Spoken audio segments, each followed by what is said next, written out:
இன்னைக்கு தேர், THERE, தேர், இந்த வார்த்தையை எப்படி உபயோகப்படுத்துறத பார்ப்போம். இதில் பலருக்கும் சந்தேகம் இருக்குது. ஆனால் அநேகமாக இந்த வீடியோ முடியறதுக்குள்ளே உங்களுடைய சந்தேகங்கள்லாம் நிவர்த்தி செய்யப்படும் நம்புகிறேன். ஏன் சந்தேகம் வருதுன்னா, தேருக்கு தேவனுடைய அர்த்தம் மாறும். அது எப்போ மாறுதுனாக்கா, அந்த தேருக்கு முன்னாடியும் பின்னாடியும் வர வார்த்தைகளை பொறுத்து தேவனுடைய அர்த்தம் மாறும். இப்போ தேவனுடைய அடிப்படையான அர்த்தம் என்ன? அடிப்படையான அர்த்தம் என்னன்னா, அங்கே, தேர், த புக் இஸ் தேர், புத்தகம் அங்கே இருக்கிறது. மை மதர் இஸ் தேர், என்னுடைய தாயார் அங்கே இருக்கிறார்கள். மை சிஸ்டர் இஸ் தேர், என்னுடைய சகோதரி அங்கே இருக்கிறார்கள். அது தேர் மிகவும் அடிப்படையான தெளிவான ஒரு அர்த்தம். அதில் யாருக்கும் சந்தேகம் கிடையாது. தேர், ஹியர், தேர்னா அங்கே, ஹியர்னா இங்கே. ஆனால் சில டைமில் இந்த தேருக்கு வேற ஒரு அர்த்தம் வந்திருக்கு. There are many ways of expressing your love. உன்னுடைய அன்பை வெளிப்படுத்த பல வழிகள் உள்ளன.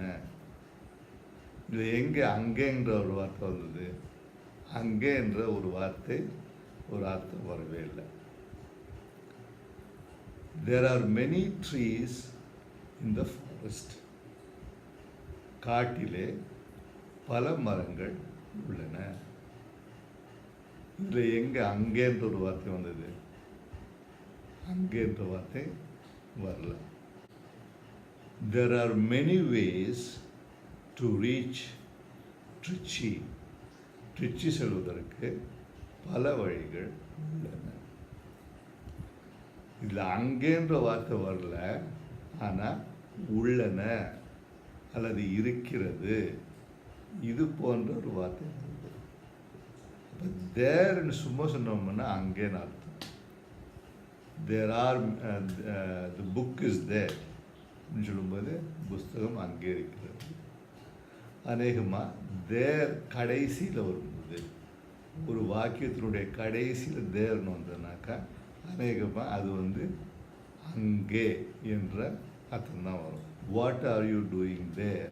அங்கே என்ன செய்து கொண்டிருக்கிறாய்? ஆனால் முதல்ல வரும்போது தேர் ஆர்னு வரும்போது, எனக்கு தேர் இஸ்ன்னு வரும்போது அதுக்கு அர்த்தம் என்ன வருதுனாக்கா, இருக்கிறது என்ற ஒரு அர்த்தம் வரும்.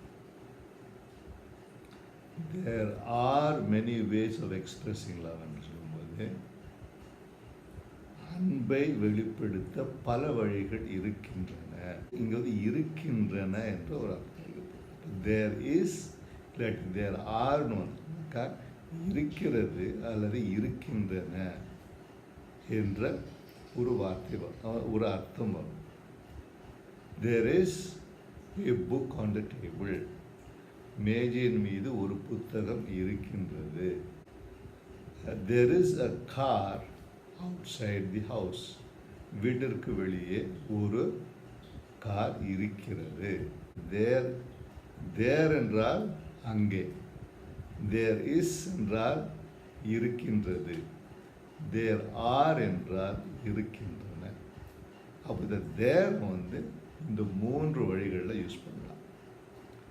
முதல் அடிப்படையான நேரடியான அர்த்தம் என்னன்னாக்கா அங்கே, இன்னொன்று இருக்கின்றன அல்லது இருக்கிறது. இல்லைன்னு அர்த்தம் வரும். இல்லைன்னாக்கா நாட் போட்டோம்னாக்கா, இல்லாட்டி நோ போட்டோம்னாக்கா அந்த இல்லை என்ற அர்த்தம். There is no bus to Ooty now. ஊட்டிக்கு செல்லக்கூடிய ஒரு பஸ் இப்பொழுது இல்லை. There are no fishes in this river. இந்த ஆற்றிலே மீன்கள் இல்லை.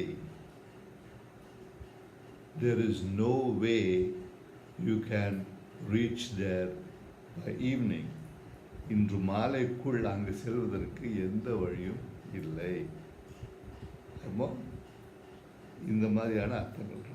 ஒன்று தேருக்கு முதல் அர்த்தம் அங்கே, அப்புறம் அது அநேகமாக வாக்கியத்தினுடைய லாஸ்ட்டில் தான் வரும். வாக்கியத்தினுடைய ஆரம்பத்தில் தேர் இஸ் இல்லாட்டி தேரான்னு வந்ததுன்னா இருக்கின்றது அல்லது இருக்கின்றன என்று வரும். தேர் இஸ் நோ என்று சொன்னால் அல்லது தேர் ஆர் நோ என்று சொன்னால் இல்லை என்ற அர்த்தம் வரும். தேரை பற்றி இந்த கண்ணோட்டத்தில் பார்த்தீங்கன்னாக்கா நல்லா தெளிவாக புரிஞ்சு எந்த கவலையும் இல்லாமல் சந்தோஷமாக இருப்பீங்க. There are many ways to happiness. நம்ம சந்தோஷமாக இருக்க பல வழிகள் உண்டு. You can subscribe and be happy. You can like and be happy. And you can share and be happy. If you do all three things, you will be very, very happy. நன்றி, வணக்கம்.